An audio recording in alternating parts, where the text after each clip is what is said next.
दोस्तों आज मैं फिर आप सबके साथ एक न्यू कहानी के साथ जिसका शीर्षक है दोस्तों 3 बेटियों की माँ। दोस्तों इसमें जो माँ है एक आदमी से कहती है, मैं एक मामूली औरत हूँ, इतनी मामूली कि आपकी नज़र मुझ पर नहीं पड़ी, लेकिन मैं आपको देख रही हूँ। आप अपनी बीवी के साथ डॉक्टर के यहाँ जा रहे हैं, उसकी कोख में लड़की या लड़का है यह जानने के लिए। असल में आप अपनी लड़की की हत्या करना चाहते हैं, कोख में ही। आपको यह भी ख्याल नहीं आ सकता कि जिस सड़क पर आप जा रहे हैं उसे मैंने बनाया है। मैंने यहाँ रोड़ियाँ बिछाई है, फिर उसने दुर्मुट से कूटा था। मेरी छोटी बेटी तब यहाँ किनारे पर उगे झाड़ियों में ऊँघती रहती थी। मेरी 3 बेटियाँ हैं। मेरा आदमी कहता था अगर बेटा नहीं हुआ तो मुझे छोड़ देगा। उसने कहने के लिए मुझे छोड़ भी दिया, पर अब भी पका पकाया खाना खाने के लिए जब तब आ जाता है। चिकनी चुपड़ी बातें भी करता है। मैं सब समझती हूँ, फिर सोचती हूँ चलो मेरी बेटियों का ही बाप है। कमाल है, जिन बेटियों से वह छुट्टी चाहता था उन्हीं बेटियों के नाम की थाली में उसे परोस देती हूँ। वह समझता है कि बेटियाँ बोझ है। मेरी तीनों बेटियाँ सांवली हैं, उनकी काली आंखें हैं, बड़ी बड़ी पक्के जामुनों जैसी, और हाथ बड़े फुर्तीले हैं, खूब काम करती है। मेरी ही तरह वे भी तरह तरह के धंधे पिटेंगी। फिर भी उनके होने से मुझे बड़ी तसल्ली है, मैं अकेली तो नहीं हूँ ना। तुम समझते हो लड़कियां बेकार होती है, औरत के कामों को आप जानते ही नहीं। अरे देखो, मैंने सड़क बनाई है, धान की रोपाई की है, कपास चुना, कपड़े में की फैक्ट्री में रीलिंग की, आलू खोदे, 3 बेटियों को जन्म दिया, पाला पोसा। क्या मैं बेकार हूँ?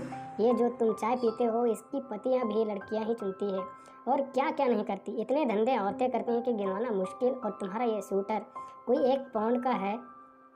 1 पाउंड ऊन उतनी होती है कि दिन रात 3 दिन में एक स्वेटर बनता है, जिसके मुझे 12 रुपये मिलते थे।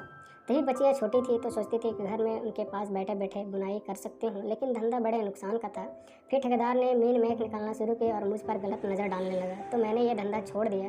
फिर आटे की फैक्ट्री में काम किया, बड़े काम छोटे छोड़े और पकड़े। 2-4 मुर्गियाँ और बकरियाँ तो खैर पालते ही हूँ। इस तरह से रूखा सूखा चलता रहा। ये जो तुम्हारी बीवी रेशमी की साड़ी पहन रखी है, इसके धागे भी औरतें तैयार करती हैं। कीड़े पालती हैं, मुश्किल काम है। जांग में घाव हो जाता है, धान की रोपनी में पैरों में खरवे हो जाते हैं और कमर झुके टूट जाती है। मेरे पास पैसे होते तो अपनी लड़कियों को पढ़ाते लिखाते, उन्हें मास्टरनी बनाते या डॉक्टरनी। तुम खुद पढ़े लिखे हो, पैसे वाले भी दिखते हो, तुम लड़की को घर में क्यों गिरवाना चाहते हो? तुम समझते हो तुम्हारी लड़की कोई काम नहीं कर सकती? अरे आदमी कोई फालतू चीज़ नहीं, 100 काम है उसके करने को। फिर इस तरह सोच समझ कर लड़की को मारना तो कुदरत के खिलवाड़ है। अगर मान लो तुम्हारे घर लड़का हो गया तो तुम क्या सोचते हो कि वो तुम्हें लड़की से ज़्यादा प्यार करेगा? फिर लड़के बिगड़ते भी बहुत हैं। आजकल उनका ध्यान सातर ताश मारपीट में ज़्यादा हो गया है। मान लो लड़की पैदा हो जाए तो क्या, तुम उसे पढ़ाना लिखाना, वो खूब तुम्हें प्यार करेगी। लड़कियां माँ बाप को खूब प्यार करती हैं।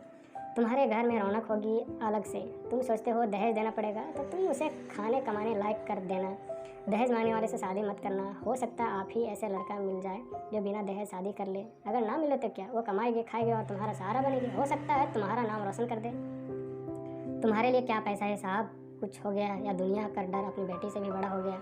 आखिर तुम अपनी बेटी को प्यार तो कर ही सकते हो, और बेटी भी तुम्हें प्यार कर सकती है। माँ बाप और बच्चे को इतना रिश्ता बहुत हुआ। इसके लिए तो आदमी जीता है। पैसा तो चाहे जितना मानो, पर मोह ममता फिर भी बड़ी चीज़ है। इसे बनाए रखने में ही खैर है, नहीं तो दुनिया उजड़ रही समझो। कुदरत के साथ इतनी मनमानी अच्छी नहीं। लड़कियों को तुम जैसे मुझे ऐसे ही गिरवाते रहो और औरतें कितनी कम हो जाएंगी। फिर तुम उनके लिए कुत्तों की तरह लड़ोगे। दहेज के डर से आज उन्हें मरवा सकते हैं तो कल फिर पैसे के लालच में बेचोगे भी। इस तरह क्या दुनिया बड़ी अच्छी हो जाएगी, या तुम्हारे घर वाले परिवार वाले खुशियाँ छा जाएगी? तुम रेशमी साड़ी में पहनकर इसके साथ चली आई हो, इसमें इतना क्यों डरती हो? सोचती हो कि तुम्हें छोड़ देगा ही? ये मिर्ची आंखें वाला अगर तुम्हें छोड़ भी दे तो तुम क्या मर जाओगे? मैं तो पढ़ी लिखी भी नहीं थी, मैं तो तानों से नहीं डरती। आदमी ने छोड़ने की धमकी दी तो कह दिया ले छोड़ दे। अब भी मेहनत करके खाती हूँ, तब भी मेहनत कर लूँगी।